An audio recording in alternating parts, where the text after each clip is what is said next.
Hello friends, welcome back.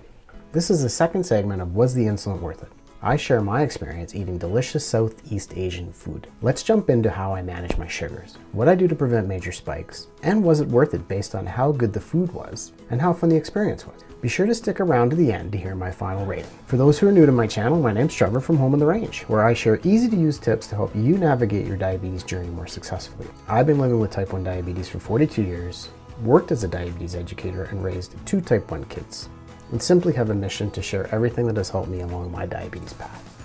Please remember this is my experience and not medical advice. Okay, let's get to the fun and see what eating traditional Southeast Asian food does to my blood sugars. If you watch my other videos, I always try to show up for these date nights, date meals, with a decent blood sugar, making it easier to stay in good range during the meal and afterwards. As you can see on my continuous glucose monitor, I'm steady at 7.3. I also try to stay hydrated and drink water before and during the meal. This can blunt sugar spikes that can occur when eating larger meals. My partner and I were seated, handed the menus, and given some suggestions from the serving staff. We decided to order 2 of Monsoon's signature cocktails, the Bollywood, a strawberry gin drink with passion fruit juice, lime juice, and ginger beer, and a chai martini. And of course, both these drinks were very good. While looking over the menu, the server brings us out some papadum and some different chutneys, mint and tamarind, to dip into. My goodness, right off the bat, yum. Such a delicious way to start the night off. As we snack away, we decide to order our food and wine. The first items we order are called the dali kebab, as you can see, a complete pocket of utter deliciousness. And I'm not even going to try to say it, but you can see by the pic what it's called, a chicken, which was also amazing. As you can see here, the dali kebab was going to be tricky to estimate the carb amount and insulin dose. The chicken dish was reassuring for this guy, knowing the protein will have less of an impact on my blood sugar level. So I make a rough guess on the carb amount based on the choices in front of me, and knowing that the main courses we ordered were pretty carb heavy, and also comes with a side of naan bread. Another check-in on the blood sugar, and I'm sitting steady at 6.8 about a half an hour into the evening. Pretty satisfied with that. Little tip, if I know the food will be served quickly or predictably, like at home, I pre-bolus well ahead of the first bite of food. In restaurants, I typically wait until I see the food in front of me. The service during this meal was exceptional and quick from kitchen to table, so I took a bit of a risk and took my dose in advance. We devoured the first few dishes, and they were amazing. I was enjoying the food so much, I actually forgot I had diabetes, which doesn't happen very often, trust me. Now for the main course, a bakra, a goat in a curry sauce. I really wanted to try goat, I've never had it before. And the paneer subs malani. Probably not saying that right, but whatever.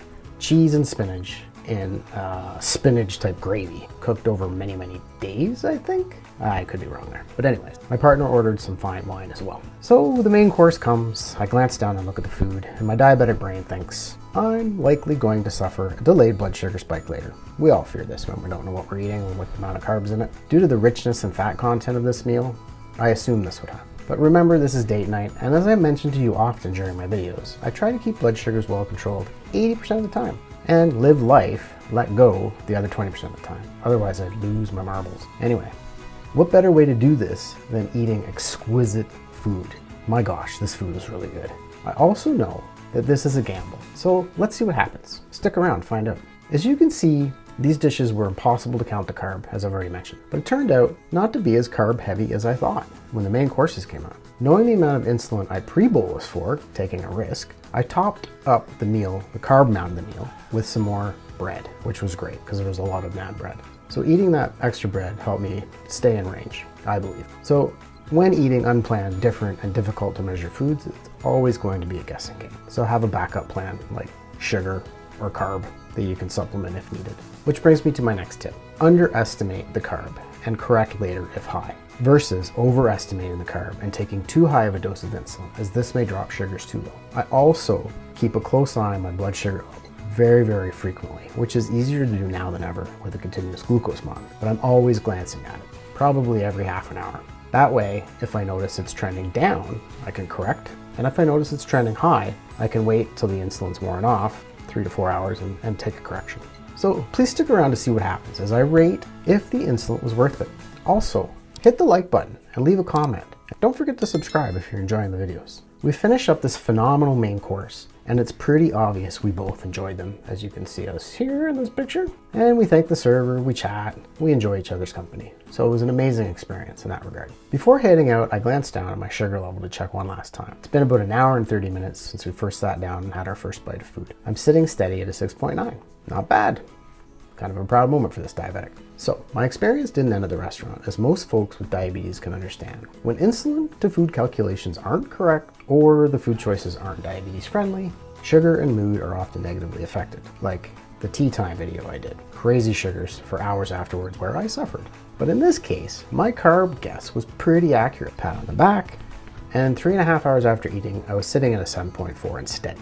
So let's rate this overall experience. That's the whole point of this video. Was the insulin worth it? So on the fun, positive experience scale, absolutely awesome restaurant. Monsoon in Edmonton, great place. Highly recommend it if you're in Edmonton. This was a new restaurant for us. It was authentic Southeast Asian food. Everything we tried was amazing, and we received the best service. The wait staff were attentive. The manager, owner was friendly, very genuine, nice staff. So 4 out of 5 on the positive experience scale. On the diabetes impact scale, I give it a 4. Obviously, my blood sugar remained stable the whole time, and 3 to 4 hours post. So 4 to 5 on the impact on my diabetes scale or the sugar impact scale. Overall, on the was the insulin worth it scale, I give it an 8 out of 10. That's my highest rating yet, although it's only my second video on this topic. The scale is completely subjective, but what I use for date nights and these videos to determine if the experience and food was worth the insulin and overall impact on my diabetes. If it's over 5, definitely do it again. Please check out my latest videos here. If you don't want to miss the next video, please like the channel and hit the subscribe button. Thanks for watching, and wishing you all happiness and home in the range blood sugars. See you next time.